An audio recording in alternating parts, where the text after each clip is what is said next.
The Lord be with you. And with your spirit. A reading from the Holy Gospel according to John. Glory to you, O God. Jesus said to his disciples, I am the true vine, and my Father is a vine dresser. Every branch in me that bears no fruit, he cuts away. And every branch that does bear fruit, he prunes to make it bear even more. You are pruned already by means of the word that I have spoken to you. Make your home in me, as I make mine in you.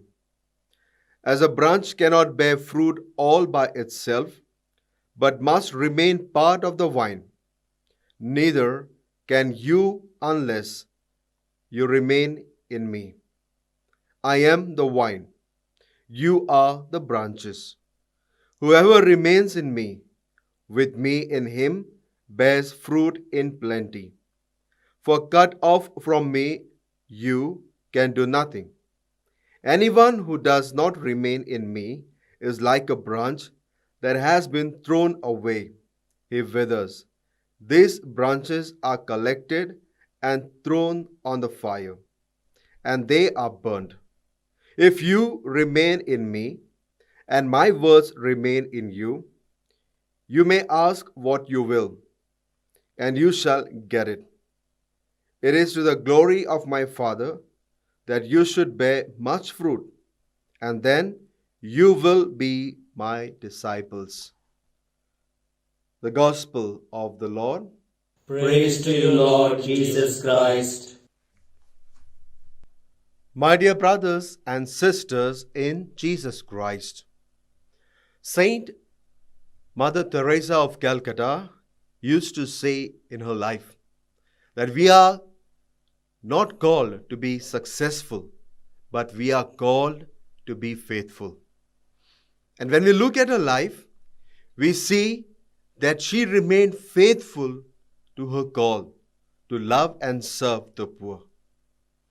But in loving and serving the poor, she always remained faithful to Jesus through her prayer.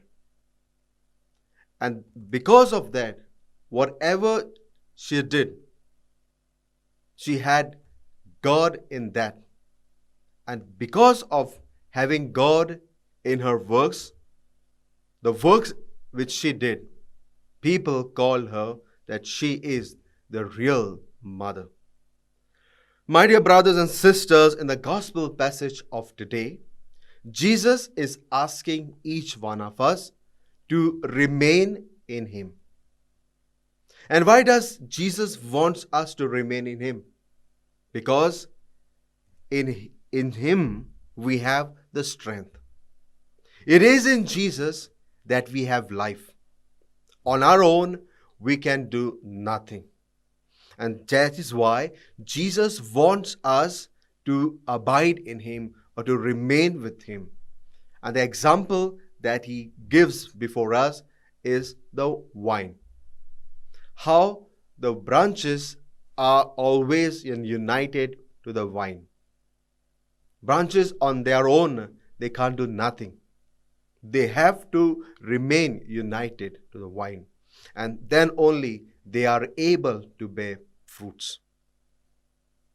And those branches who are there but not producing fruits, they are cut off. They are cut off and thrown on fire. They are burned away because there is no other purpose of these vine branches which are cut off and are dried. My dear brothers and sisters, those branches that remain united to the vine, they are pruned. And why are they pruned? They are pruned so that they are able to bear more fruit.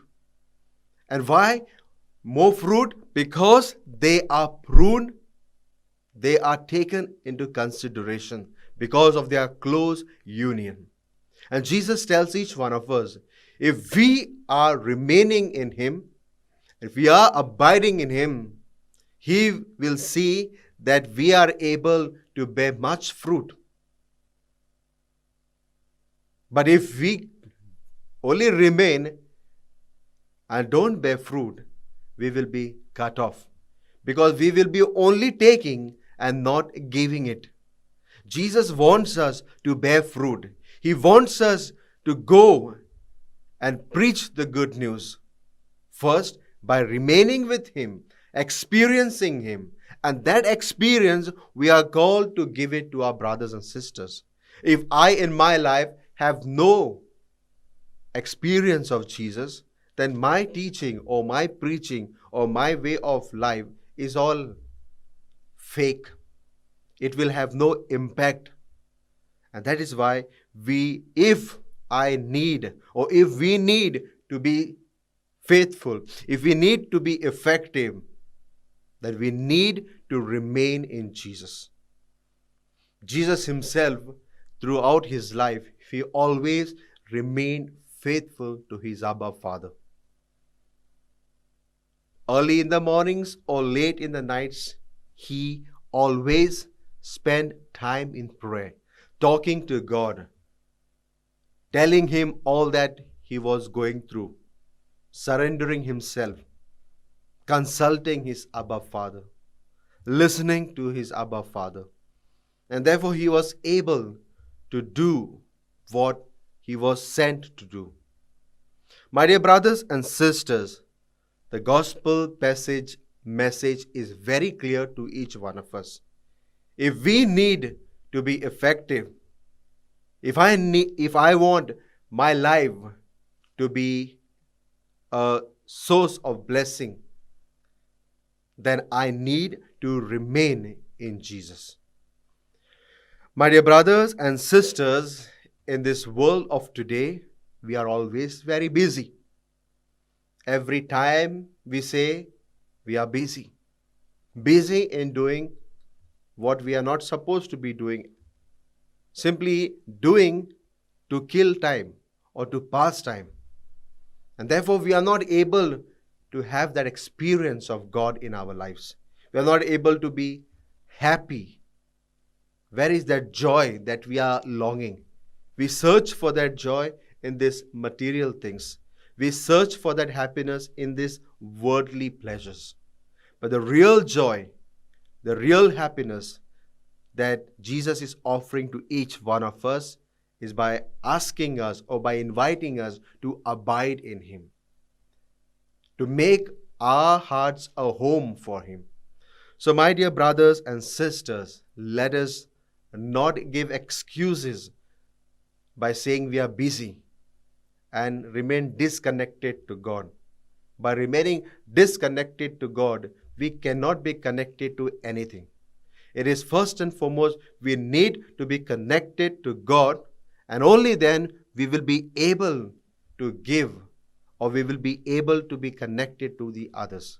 So, my dear brothers and sisters, as we participate in this Holy Eucharist, let us ask Jesus to give us the grace and strength to understand where we are at this right moment. Am I living my life as Jesus wants? Am I in close union with Jesus? Or am I just wasting my life giving excuses that tomorrow or day after tomorrow I will spend time in prayer? If at all I am not united to Jesus, then let us ask through this Holy Eucharist to give us the grace and strength to always remain connected to God, so that we can be connected to our brothers and sisters. And to conclude in the words of Mother Teresa, we are not called to be successful, but we are called to be faithful. May God bless our efforts.